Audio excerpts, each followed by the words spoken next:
Hey, cooler coming at you. We're looking at a 2014 Mitsubishi Mirage ES. Yeah. Okay, each one of our tires today in new cars have a TPMS in them. That's a tire pressure monitoring system. And I want to give you a warning what not to put in it when you get a flat tire, okay?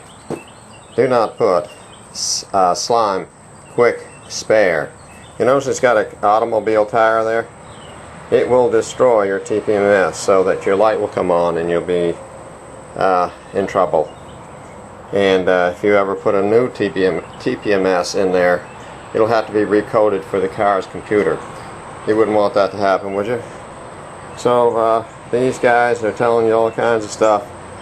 Tire sensor safe. Not true. It's false. Can't believe it. Cooler out. Enjoy your ride. Take care. Bye-bye.